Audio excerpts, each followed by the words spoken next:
Hi hello ಎಲ್ಲರಿಗೂ ನಮಸ್ಕಾರ. Welcome to my YouTube channel ಕನ್ನಡತಿಯ ಕಥಾಸುದೆ. ನಾನು ನಿಮ್ಮ ರೂಪ ಕನ್ನಡತೆ. ಇವತ್ತು ಹೊಸ ಕಥೆಯನ್ನು ನೋಡೋಣ. ಇಷ್ಟ ಆಗದಿದ್ದರೆ ಲೈಕ್ ಮಾಡಿ, ಕಮೆಂಟ್ ಮಾಡಿ, ಶೇರ್ ಮಾಡಿ. ಪ್ರೇಮ ಸಂಗಮ ಮೊದಲ ಸಂಚಿಕೆ. ವರ್ಧನ ವಿಲಾಸ ಎಂಬ ದೊಡ್ಡ ನಾಮಫಲಕ ಹೊತ್ತಿದ್ದ ಮನೆಯ ಮುಂದೆ 4 ಕಾರುಗಳು, ಚಿಕ್ಕದಾದ ಗಾರ್ಡನ್, ಅಲ್ಲೊಂದು ಇಲ್ಲೊಂದು ಪಕ್ಷಿಗಳ ಗೂಡು. ಮನೆಯೇ ಅಲ್ಲವೇನೋ ಅದು ಅರಮನೆಯಂತೆ ಭಾಸವಾಗುತ್ತದೆ ಮೊದಲ ಬಾರಿ ನೋಡುವವರಿಗೆ. ರಾಜಮ್ಮ, ಪ್ರೋಟೀನ್ ಮತ್ತು ಬೂಸ್ಟ್ ಎರಡೂ ರೆಡಿ ಇದೆಯಾ? ಚಾಂಪು ಹೇಳೋ ಟೈಮ್ ಆಗಿದೆ ಎಂದು ಆ ಮನೆಯ ಕೆಲಸದ ರಾಜಮ್ಮನ ಕೇಳಿದರು ಲೀಲಾವತಿ. ಆ ಮೊರೆ ಲಿಂಗಣ್ಣ ತೆಗೆದುಕೊಂಡು ಹೋದ್ರು ಎಂದರು ಆಕೆ. ತಕ್ಷಣ ತಲೆ ಆಡಿಸಿದ ಲೀಲಾ ಅವರು ಅಡುಗೆ ಮನೆಗೆ ನಡೆದರು, ಅಲ್ಲಿನ ತಯಾರಿ ನೋಡಲು. ಡಾಡಾ ಎಂದು ಮುದ್ದಾಗಿ ಕರೆದ ಮಗನ ನೋಡಿದವ, ಏನು ಮಗನೇ ಎಂದು ಅವನತ್ತ ಬಂದ, ಟೈ ಕಟ್ಟಿಕೊಳ್ಳುತ್ತಾ. ಅವನೇ ಅವನ ಜೀವ. ಡ್ಯಾಡಿ, ನಂಗಿವತ್ತು ಸ್ಕೂಲ್ ಬೇಡ ಎಂದ ಮುದ್ದು ಪೋರ. ಅದಾಗಲೇ ಸ್ನಾನ ಮಾಡಿ ಬೆಡ್ ಮೇಲೆ ನಿಲ್ಲಿಸಿದ್ದ. ಹೋ, ಯಾಕೆ ನನ್ನ ಪ್ರಿನ್ಸ್ಗೆ ಸ್ಕೂಲ್ ಬೋರ್ ಆಯ್ತಾ ಎಂದನು ಮಗನಿಗೆ ಬಟ್ಟೆ ತೊಡಿಸುತ್ತ. ಹೌದು ಡ್ಯಾಡಿ, ಅಲ್ಲಿ ಯಾಲೂ ನಿಂತಲ ಇಲ್ಲ, ಎಲ್ಲ ಒಂತಲ ನೋತಾಲೆ ಎಂದಾಗ ಮಗನ ಶೂ ಹಾಕಿ ಎತ್ತಿಕೊಂಡವ, ನಾನು ಮಾತಾಡ್ತೀನಿ ಮಿಸ್ ಹತ್ರ, ನಿಮ್ಮನ್ನು ರಾಜಕುಮಾರನ ಥರ ನೋಡ್ಕೊಳ್ಳಿ ಅಂತ ಹೇಳ್ತೀನಿ ಎಂದು ತನ್ನ ಬ್ಯಾಗ್ ಎತ್ತಿಕೊಂಡು ಕೆಳಗೆ ನಡೆದ. ಬಾರೋ ರಾಜ, ನಿಂಗೆ ಅಂತ ನಾನಿವತ್ತು ಪೂರಿ ಮಾಡಿದ್ದೀನಿ ಎಂದರು ಲೀಲಾ.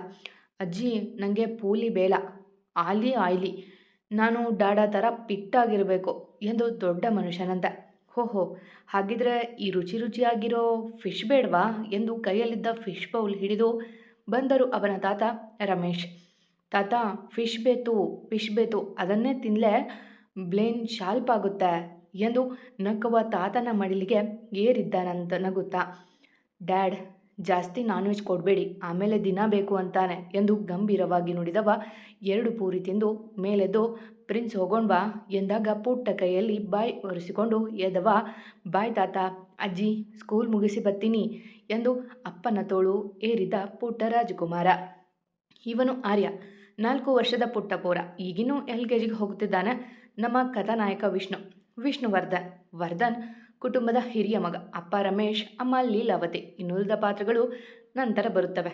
ದಾರಿಯಲ್ಲಿ ಹೋಗುವಾಗ ಕಾಣಿಸಿದ ಪುಟ್ಟ ಟಾಯ್ ಶಾಪ್ ಕಂಡ ಮಗು, ಡಾಡಾ ಕಾಲ್ ನಿಲ್ಲಿಸಿ, ನಂಗದು ಬೇಕು ಎಂದು ಕೈ ತೋರಿದ ತಕ್ಷಣ ಕಾರ್ ನಿಲ್ಲಿಸಿದವ ಅವನನ್ನು ಎತ್ತಿಕೊಂಡು ಬಂದು ನಿಲ್ಲಿಸಿದ ಅಂಗಡಿಯ ಒಳಗೆ. ಪಾಪ, ನನಗೆ ಈ ಲಾಯಲ್ ಎನ್ಫೀಲ್ಡ್ ಬೇಕು ಎಂದು ಮಗನ ತೋರಿದ ಬೈಕ್ ಹಿಡಿದವ. ಓಕೆ ಎಂದು ಹೊರಟವನ ಕೈ ಹಿಡಿದು ಎಳೆದ ಆರ್ಯ, ಇವಾಗ ಚಿತ್ತ ಬೈಕ್ ಸಾಕು, ಆದರೆ ದೊಡ್ಡವನಾದ್ಮೇಲೆ ನನಗೆ ದೊಡ್ಡ ಬೈಕ್ ಬೇಕು, ಪೆಟ್ರೋಲ್ದು ಎಂದಾಗ ನಕ್ಕು ಮಗನ ಕೂದಲಲ್ಲಿ ಕೈ ಆಡಿಸಿದವ, ಏರೋಪ್ಲೇನ್ ಬೇಕಿದ್ರೂ ಕೊಡಿಸ್ತೀನಿ ಎಂದವನ ತಬ್ಬಿ, ಮತ್ತೆ ಅಮ್ಮ ಎಂದು ಮುದ್ದಾಗಿ ಕೇಳಿದ ಆರ್ಯ.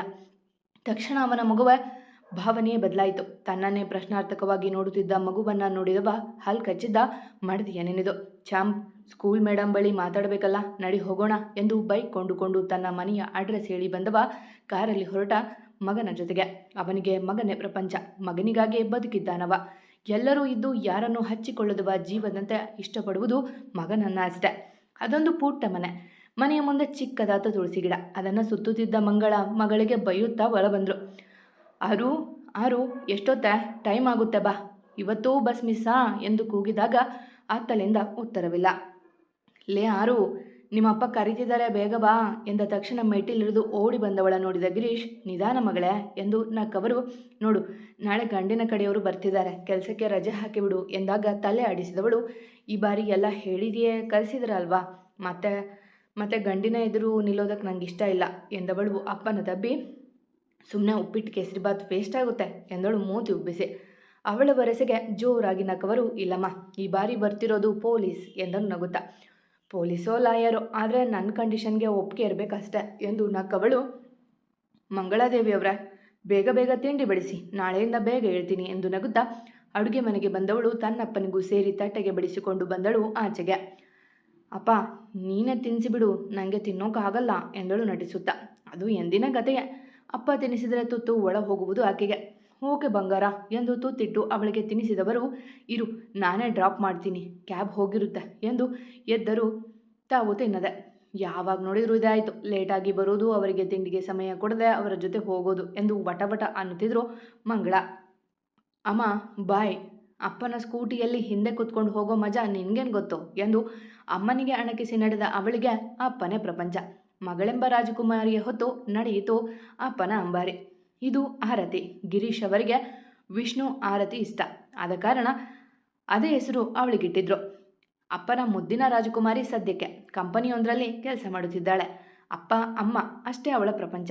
ಮುಂದೆ ನೋಡೋಣ ಹೇಗಿದೆ ಹೊಸ ಕತೆ. ಮಗನಿಗಾಗಿ ಬದುಕುತ್ತಿರುವ ಅಪ್ಪ ಒಂದೆಡೆ ಆದರೆ ಅಪ್ಪನೇ ಜೀವ ಎಂದುಕೊಂಡಿರುವ ಮಗಳು ಒಂದು ಕಡೆ. ಇಬ್ಬರ ಅಪ್ಪಂದಿರ ಹೊಸ ಕತೆ. ಎಂದಿನಂತೆ ನಿಮ್ಮ ಪ್ರೋತ್ಸಾಹದ ನಿರೀಕ್ಷೆಯಲ್ಲಿ. ಕತೆ ಇಷ್ಟ ಆಗಿದ್ರೆ ಕಮೆಂಟ್ ಹಾಕಿ, ಜಾಸ್ತಿ ಇಷ್ಟ ಆದರೆ ಸಬ್ಸ್ಕ್ರೈಬ್ ಆಗಿ. ಎಂದಿನಂತೆ ನಿಮ್ಮ ಪ್ರೀತಿ ಕಮೆಂಟ್ ಪ್ರೋತ್ಸಾಹದ ನಿರೀಕ್ಷೆಯಲ್ಲಿ ನಾನು ನಿಮ್ಮ ರೂಪಕ ನಡಿದ್ದೆ. ಈ ವಾರ ಕತೆಗಳು ಸ್ವಲ್ಪ ಲೇಟ್ ಆಯಿತು. ಇನ್ಮೇಲೆ ಡೈಲಿ 2 ಎಪಿಸೋಡ್ ಹಾಕ್ತೀನಿ. ಇನ್ನೊಂದು ವಾರದಲ್ಲಿ ಮತ್ತೊಂದು ಹೊಸ ಕತೆ ಶುರು ಮಾಡ್ತೀನಿ. ಪ್ರೀತಿಯಿಂದ ಪ್ರತಿಕ್ರಿಯೆ ನೀಡ್ತಿರೋ ಎಲ್ಲರಿಗೂ ನನ್ನ ತುಂಬು ಹೃದಯದ ಧನ್ಯವಾದಗಳು.